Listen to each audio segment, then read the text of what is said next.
pai, pelo irmão Carlos, pela confiança, pelo irmão Luiz Carlos, pelo convite que foi feito. E agradeço muito a presença de cada um que está aqui nessa noite. Muitos nossos conhecidos ali do trabalho. Agradeço a cada um que está aqui. E também estou conhecendo o rosto de alguns jovens aqui do grupo. E eu fico muito feliz. E espero que nessa noite seu coração esteja aberto para ouvir a palavra do Senhor. O tema é muito interessante, jovens avivados.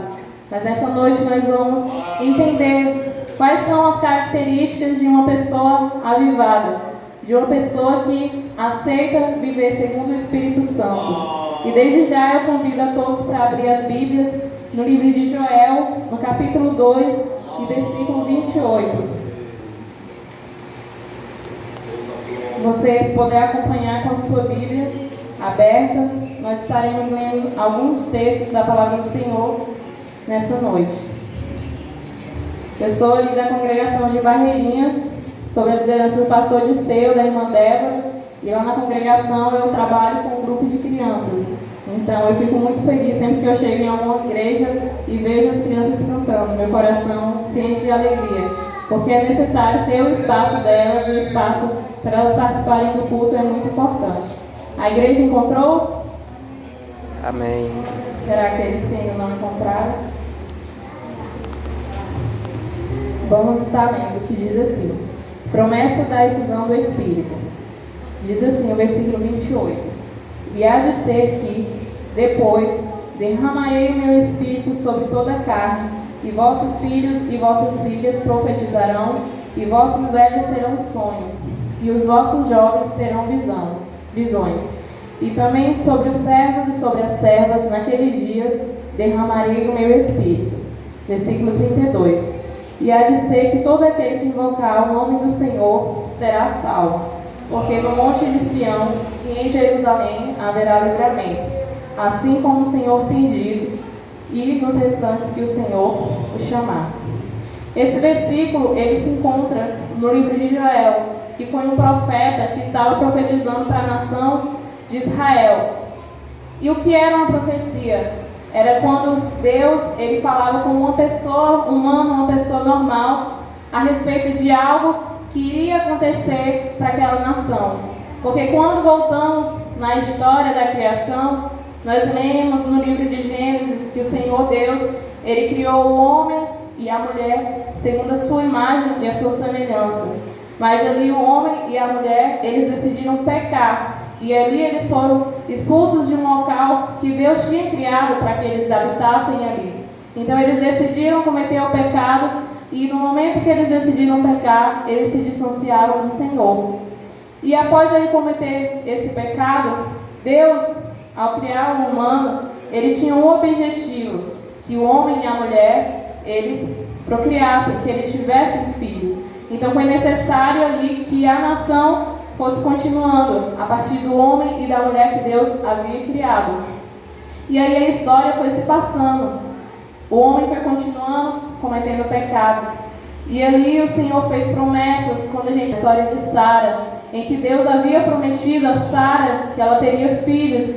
Sara era uma mulher que não poderia ter filho, ela era estéril, mas o Senhor havia feito a promessa de que ela geraria, e que através de Abraão e Sara nasceria uma grande nação. Mas naquela época era o costume dos povos do homem ter mais de uma mulher. E ali Abraão, ele não esperou Deus cumprir a sua promessa. Ele se apressou e teve filho com outra mulher que não era filho da promessa. E ali foram nascendo crianças para ser o povo de Deus. E quando lemos a palavra do Senhor, nós vemos que não há manifestação do Espírito Santo como nós conhecemos hoje. O Espírito Santo, ele não era algo individual de cada pessoa. Ele era manifestado em várias ações. A primeira delas, quando lemos no livro de Gênesis, se você abrir aí no capítulo 1, versículo 1, vai falar que o Espírito do Senhor, ele pairava sobre as águas. Porque quando Deus criou o universo, não havia nada, mas o Espírito do Senhor, ele estava ali pairando sobre as águas. Então o Espírito Santo, ele estava presente na criação, na natureza, tanto na natureza como nos seres viventes. quando o Senhor falava e tudo se fazia.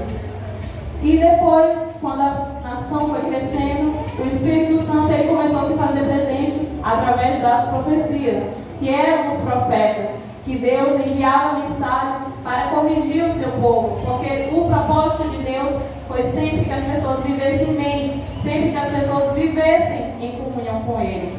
Então Deus enviava o Espírito Santo para falar com os profetas, para falar para o povo. E ali os profetas ele direcionavam, falava para as pessoas o que é que deveria ser corrigido no seu caminho, para que eles se aproximassem do Senhor.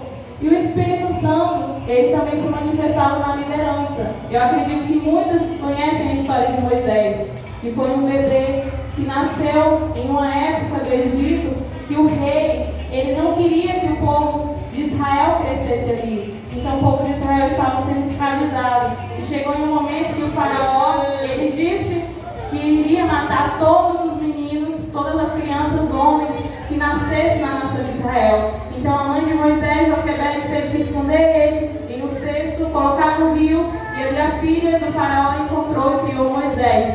E Moisés cresceu e se tornou um líder que no futuro libertou a nação de Israel da escravidão que eles viviam no Egito. Então o Espírito Santo, ele estava presente nos líderes que estavam comandando a nação de Israel. O Espírito Santo ele não estava com cada pessoa de Israel, mas Deus usava essas pessoas com o Espírito dele para liderar a nação.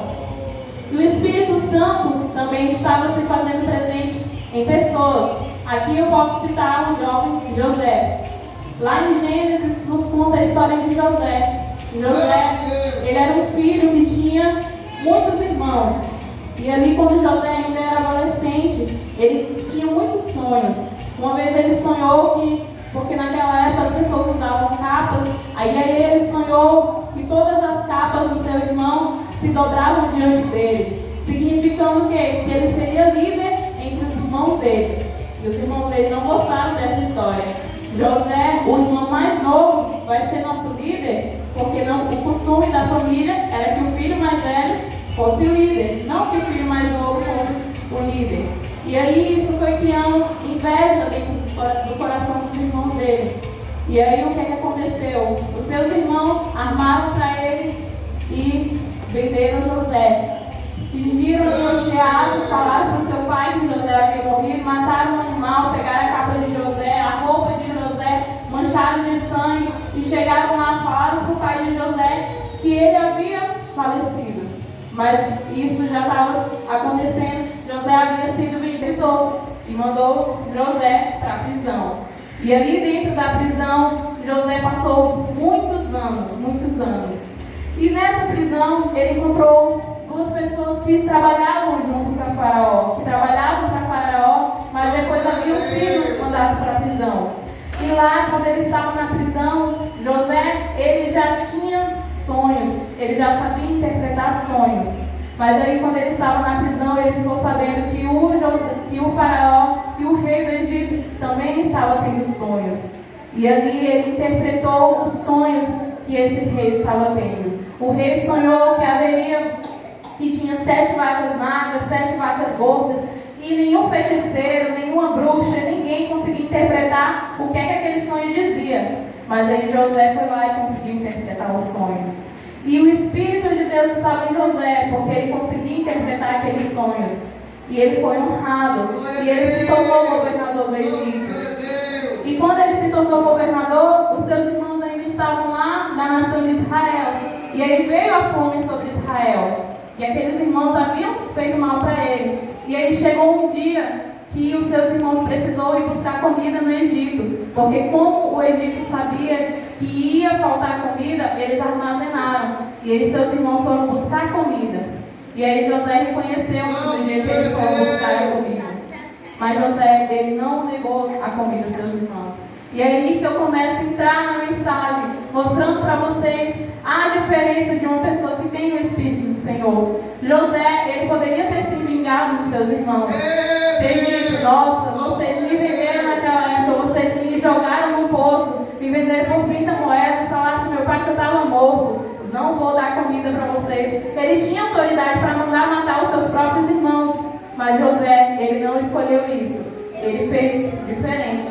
Ele ali abraçou os seus irmãos, chorou e liberou perdão sobre eles. Então eu não sei se na sua vida você tem algum conflito com alguém, mas o que o Senhor quer trazer nessa noite é que uma pessoa com o Espírito Santo, ele deixa de lado todas as indiferenças. Porque o que o Senhor traz sobre as nossas vidas é uma diferença para nós mostrar para o mundo que nós somos diferentes, para mostrar que com o Espírito do Senhor, nós somos pessoas que somos fáceis de perdoar, somos pessoas que estaremos ali no nosso ambiente de trabalho, na nossa escola, na nossa faculdade, fazendo a diferença. E ali o Espírito Santo estava presente na vida de José, um jovem que era temente a Deus. E o Espírito Santo também estava direcionando aquelas pessoas. Ele vinha e falava para o povo para se arrepender dos seus pecados, para deixar todas as práticas que eram ruins. Mas novamente, o Espírito Santo ainda não estava com todas as pessoas. O Espírito Santo era exclusivo para algumas pessoas. Ele falava através das pessoas. E o que foi que lemos nessa noite aqui? Se vocês repararem no texto que nós lemos uma promessa que foi escrita há 7 séculos antes da vinda de Cristo aqui na Terra. E o que é que essa promessa diz? Essa promessa fala que há de ser depois que derramarei o meu Espírito sobre toda a carne, e os vossos filhos e as vossas filhas profetizarão. Então o que é que essa promessa diz? Essa promessa estava falando que o mesmo Espírito que ungiu José, que o mesmo Espírito que parou sobre a terra, que criou todas as coisas, que o mesmo Espírito que esteve direcionando a nação de Israel, o mesmo Espírito, ele seria derramado sobre toda a terra. Mais especificamente, esse mesmo Espírito será derramado sobre mim e sobre a sua vida. E quando lemos, passamos anos, passamos séculos, quando abrimos as nossas Bíblias no livro de Atos, eu acredito que é uma passagem muito conhecida pela igreja. Nós vamos entender, então, quando é que essa promessa ela foi cumprida. Curou pessoas, pregou, evangelizou, viveu com seus discípulos, ele ensinou a todos que esteve ali. Só que chegou um momento que Jesus havia de morrer. E por que Jesus tinha que morrer? Porque Adão e Eva, lá no início, eles pecaram. E quando eles decidiram pecar, todo esse pecado recaiu sobre mim e sobre você. Então nós já nascemos pecadores, já nascemos distanciados do Senhor. Por isso foi necessário que Jesus viesse aqui na terra e morresse pelos nossos pecados. E aqui, quando lemos os livros de Mateus, Marcos, Lucas e João, nós vemos a palavra do Senhor mostrando como é que Jesus viveu aqui na terra. E Jesus, ele tinha muitas características que nós devemos aprender para praticar no nosso dia a dia. Mas quando chegou o momento de Jesus morrer, Jesus tinha amigos que estavam com ele. Amigos que ficaram muito tristes quando souberam que ele ia morrer. Porque Jesus, ele não pegou os seus amigos de surpresa. Os amigos dele sabiam que ele ia morrer. E ali eles ficaram muito aflitos. Porque Jesus ia morrer. Imagina se você tem um amigo, ou se você sabe que seu pai vai morrer amanhã. Como é que você se sentiria? Eu ficaria muito triste. Eu não sei nem se eu conseguiria sair de casa se eu soubesse que alguém próximo a mim no dia seguinte iria morrer. Então imagine a sensação que os discípulos estavam sentindo. Mas Jesus disse que não deixaria eles sozinhos, que enviaria um consolador, que enviaria alguém para consolar. E aí foi essa pessoa que Jesus enviou. Essa pessoa foi o Espírito Santo, aquele que o profeta Joel profetizou há 700 anos antes dele vir à terra. Foi o Espírito Santo que Jesus deixou para te ajudar em todos os dias da sua vida. Quando nós lemos o livro de Atos, no capítulo 2, tem um título que diz bem assim: A descida do Espírito Santo. O que é que desce, gente? É o que está no alto ou o que está embaixo? É o que está no alto. Então, se ele desceu, foi porque ele veio do céu. Ele veio do céu para as vidas que estavam ali naquele local reunido. Quando Pedro estava ali junto com aquelas pessoas, o Espírito Santo desceu do céu para aquelas pessoas. Mas ele não desceu e ficou só fechado em 4 paredes. O Espírito Santo, ele desceu sobre toda a terra.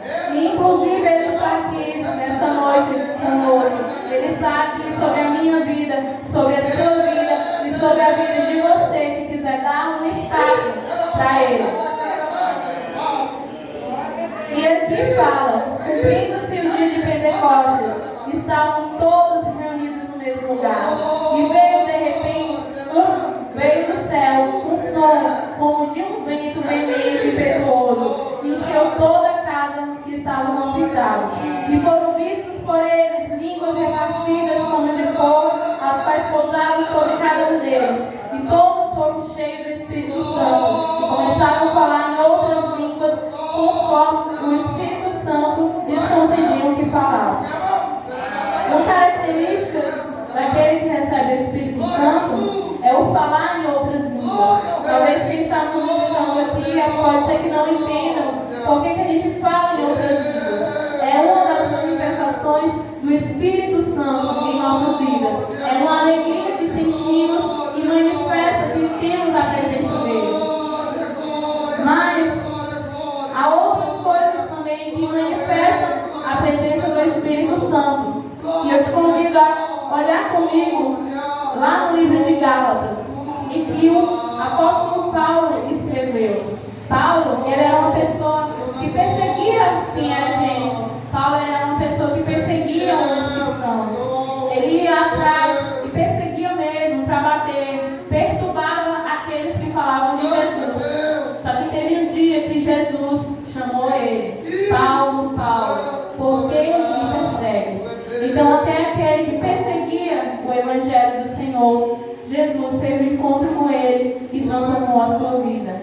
E ali Paulo, ele escreveu boa parte dos livros que estão na Bíblia. É muito interessante o que Paulo traz. E aqui ele escrevendo aos Gálatas, quando nós abrimos no capítulo 5, se a igreja quiser acompanhar, no capítulo 5, a partir do versículo 16, ele começa a falar a respeito das obras da carne e do fruto do Espírito.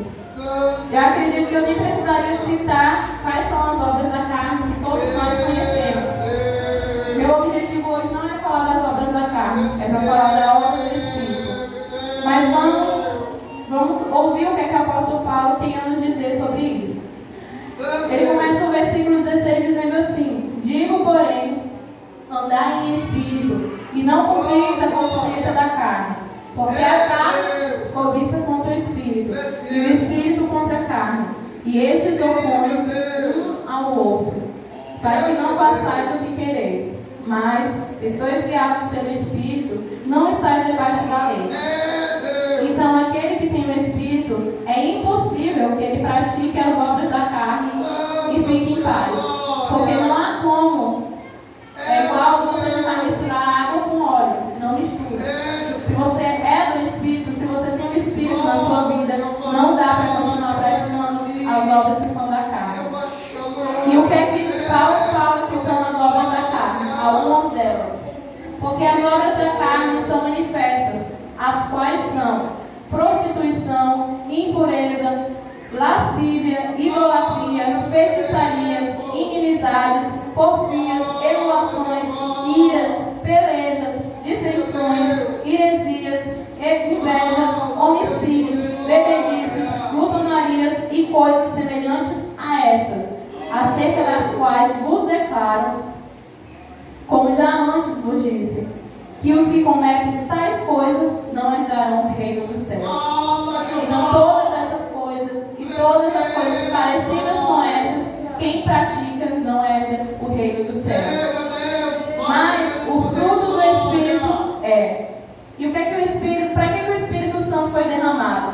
Só para nos fazer falar em outras línguas? Não. O Espírito Santo ele foi derramado sobre nós para nos consolar e para que nós possamos manifestar ao mundo, às outras pessoas, a obra do Criador.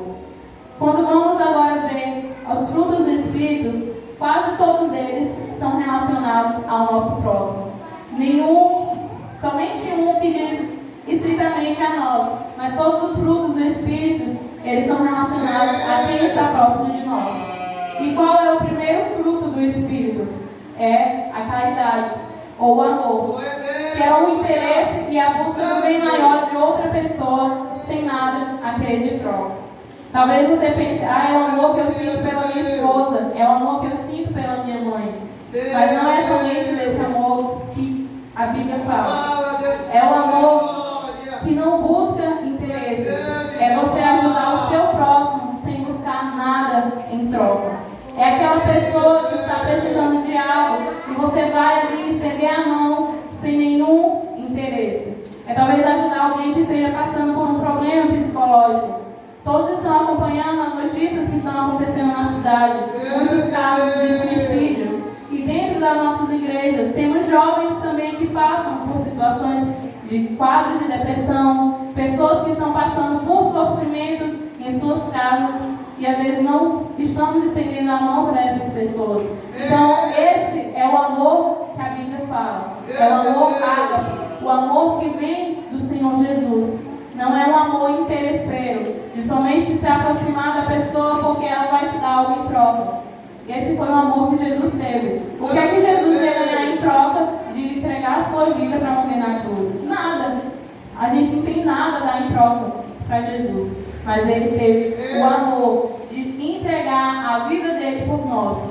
E esse é o amor que ele quer que nós tenhamos. É o amor que nós tenhamos para o nosso próximo. Que seja ao ponto de não olhar para os nossos interesses, de abrir mão daquilo que é confortável para nós, para estar ajudando a outra pessoa.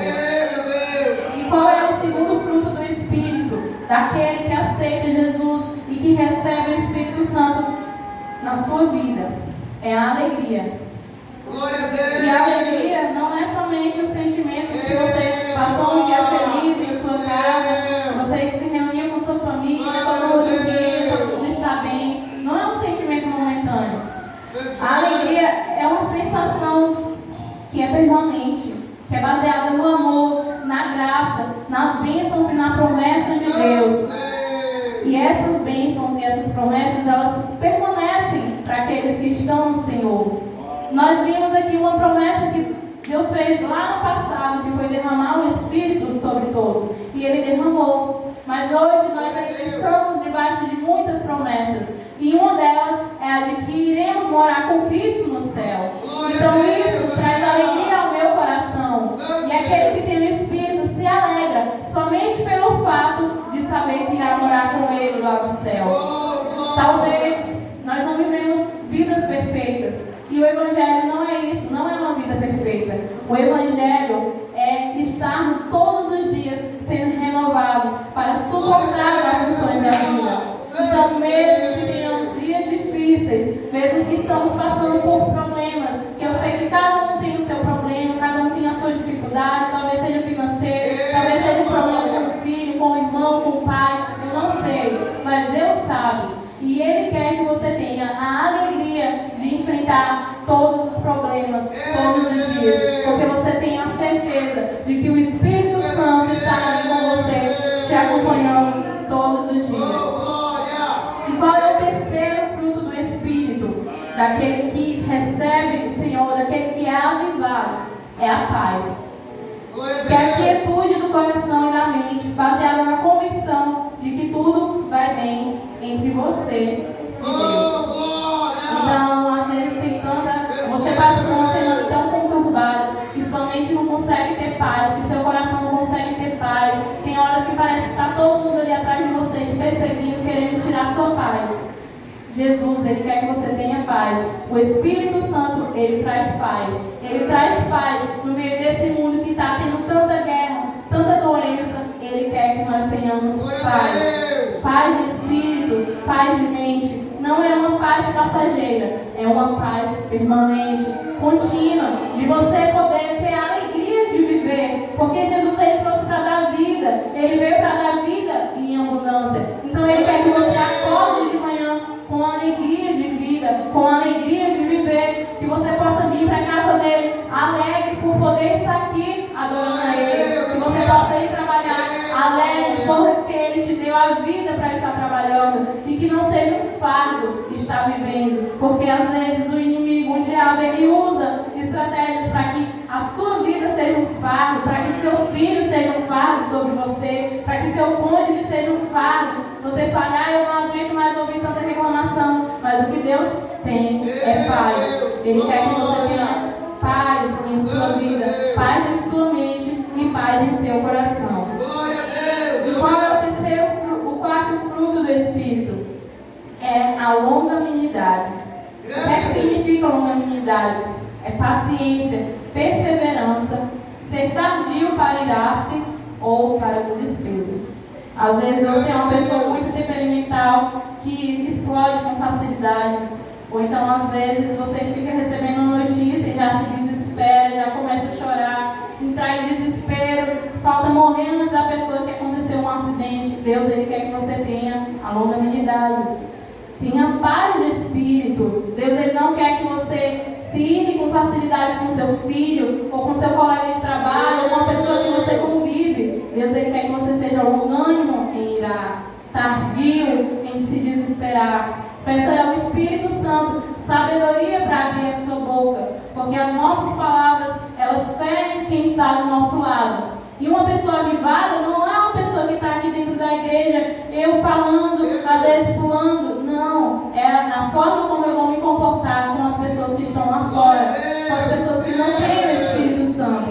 E da mesma forma que eu estou falando para vocês, o Espírito Santo está falando para mim que eu tenho que mudar, que eu tenho que ser transformada, porque nós precisamos mostrar para as pessoas o que é que Jesus fez em nossas vidas, qual é a transformação que Ele gerou nas nossas vidas, e é uma transformação de caráter.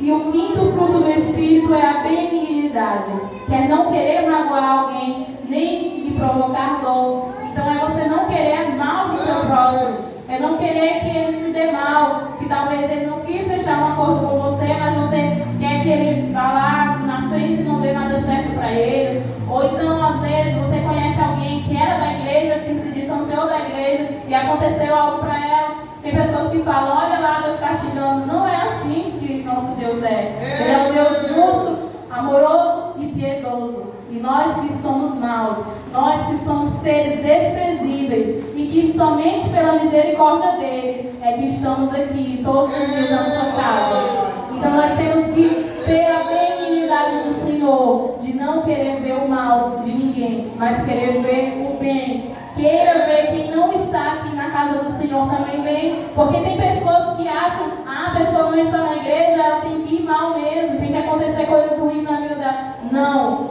Deus, Ele veio, Ele mandou o seu Filho para morrer por todos, por mim e por você. E ai daquele que pensa que é melhor do que aquele que não está aqui, porque o Senhor Jesus, Ele trabalha em todas as coisas. O sexto fruto do Espírito é a bondade, que é o zelo pela verdade, pela retidão e repulsa do mal, e pode ser expressa em atos de bondade ou na repreensão e correção do mal. Então seja uma pessoa boa, não queira praticar o mal, não queira mentir, não queira roubar, não queira enganar o seu irmão, não queira entrar em coisas que são duvidosas, não queira fazer dívidas com outras pessoas e deixar outras pessoas na mão. Seja bom, dê exemplo por onde você passar. Seja uma pessoa boa em todas as suas ações, que o Senhor, Ele estará mostrando para quem está lá fora o seu caráter. O sétimo fruto do Espírito é a fé, que é a lealdade constante na palavra, alguém com quem estamos unidos por promessa, compromisso, fidelidade e honestidade. E a fé nós podemos ter tanto para com o nosso Pai, que é Deus, como para o nosso irmão. Será que você tem sido fiel à pessoa que você está vivendo lado a lado? Será que você tem sido fiel àquele seu amigo que tem confiado um segredo a você? E o principal, será que você tem sido fiel a Deus? E fiel não é somente ofertar, fiel é estar ali nos cultos, estar ali na escola bíblica, estar ali ajudando os departamentos que precisam de apoio, ajudando ali na ação social de pessoas que estão necessitando de ajuda. Será que você tem sido fiel naquilo que você prometeu ao Senhor? Talvez você fez uma promessa lá no passado que você nem se lembra, mas o Senhor lembra. Então Então nós temos que ser fiel. E a nossa palavra, ela deve ser sim, sim, não, não. Porque aquilo que falamos para Deus, aquilo que falamos para outras pessoas que vamos fazer, nós temos que cumprir a nossa palavra. O oitavo fruto do Espírito é a mansidão. Nós já falamos muito aqui. Que é a moderação associada à força e à coragem. Descreve alguém que pode irar-se com equidade quando for necessário e também humildemente submeter-se quando for preciso. Então seja uma pessoa mansa. É muito fácil em um ambiente extremamente estressante de trabalho as pessoas explodirem. E onde é que vai notar o seu diferencial? É se você for aquela pessoa calma, aquela pessoa que souber ouvir. Mesmo que você esteja certo, mesmo que você tenha a razão, mas seja uma pessoa mansa, mansa de coração. Jesus, ele foi manso de coração. E por último, aquilo que diz respeito a nós.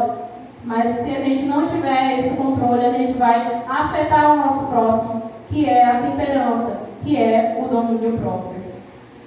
É muito difícil ter domínio próprio. É muito difícil controlar nossos vícios, talvez em celular. Hoje a minha geração tem uma dificuldade muito grande de controlar o tempo que passa em celular, o tempo que passa em frente de telas. Talvez seja um jogo, talvez seja alguma bebida, talvez seja algum ato que você pratica. Mas aquele que tem o Espírito Santo ele traz sobre ele domínio próprio. De você poder controlar os seus impulsos, as suas atitudes. Nós não somos um animal irracional. Deus, ele deu a nós raciocínio, para que a gente possa parar e pensar: será que essa atitude que eu estou fazendo comigo mesma está fazendo bem para mim e para o meu corpo? Então, o Espírito Santo, ele traz sobre nós mudança de vida. E talvez você esteja pensando: nossa, me falta tanto desses frutos, dessas características. Será que eu ainda posso adquirir alguma delas? Você pode. Porque lá em Mateus, no capítulo 11, versículo 28, sabe o que é que Jesus fala? Ele estava ali falando para as pessoas que eram carentes, para as pessoas que não tinham condições, para as pessoas que estavam passando por problemas. E a mesma mensagem que ele deixa aqui para nós essa noite. Ele diz assim: vinde a mim todos os que estáis cansados e oprimidos, e eu vos aliviarei. Tomai sobre vós o meu jugo, e aprendei de mim, que sou manso e humilde de coração, e encontrareis descanso para a vossa alma, porque o meu jugo é suave e o meu fardo é leve. Então esse é o convite que Jesus faz para a sua vida. Se você está com um jugo pesado, se você está com dificuldades, seja em qual área for, o meu Jesus, ele traz sobre a sua vida um Espírito que não traz somente transformação superficial, ele traz transformação de caráter, transformação no seu dia a dia. Ele não promete a você nenhuma riqueza, ele não promete a você nenhuma chave de carro, nenhuma casa, nem dinheiro. O que ele te promete é ter a paz do Espírito. Ele te promete uma morada juntamente com ele no dia que ele voltar.